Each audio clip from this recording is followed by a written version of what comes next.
je m'appelle Aliou Gueye. Je suis en fait diplômé en sciences politiques à la faculté de droit de Montpellier depuis 2000, parce que j'ai eu un DEA en sciences politiques, action et politique publique. J'ai été toujours militant qui s'inscrit dans le processus de lutte contre les discriminations. Et au niveau de la maison des potes où je suis médiateur, je m'occupe du pôle de prévention et de lutte contre les discriminations. En même temps, j'interviens dans les établissements scolaires pour parler de l'éducation contre le racisme et des discriminations.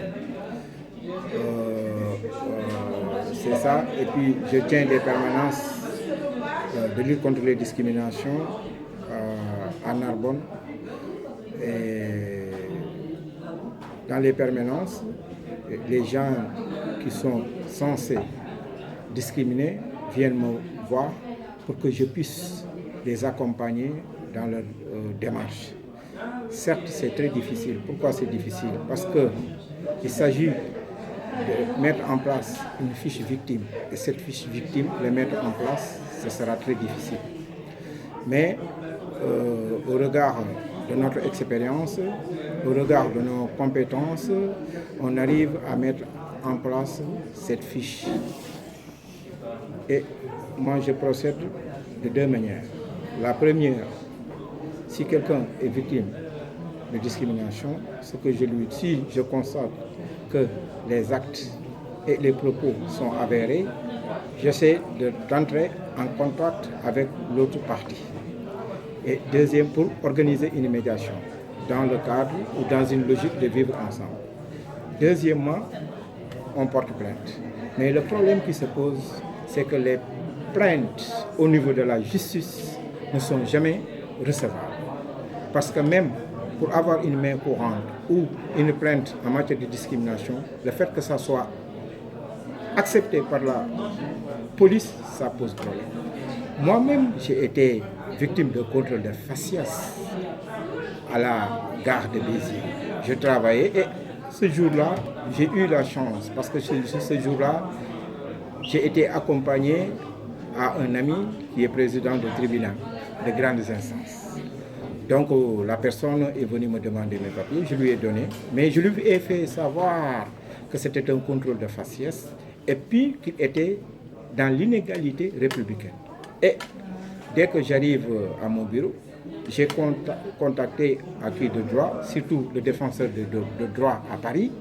En plus, j'ai contacté en fait le réseau pour qu'on puisse en fait attaquer la personne qui était dans l'illégalité en tant que représentant de la justice.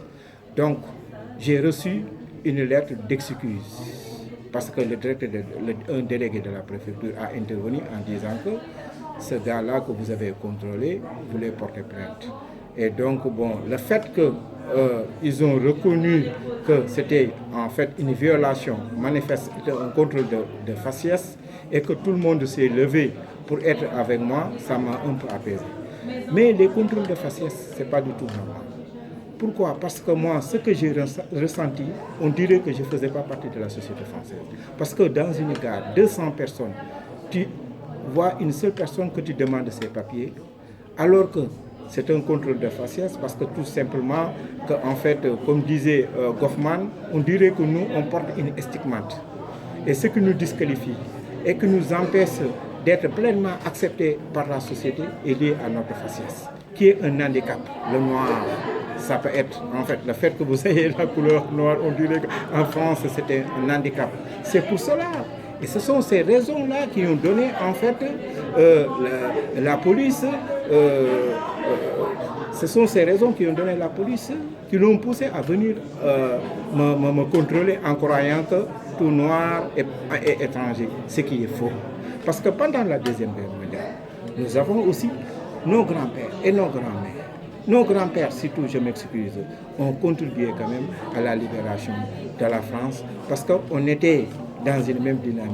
Cette passivité, pour reprendre Sartre, dont une certaine France a fait monte en se dérobant à ses responsabilités face à l'occupant allemand, si ce n'était pas les tirailleurs sénégalais qui étaient venus avec eux combattre à côté de la France, aujourd'hui, il n'y aurait pas de liberté. Aujourd'hui, il n'y aurait pas de paix. C'est grâce à la fraternité et grâce à la liberté et grâce à l'égalité qu'on a pu fonder une France juste et égalitaire.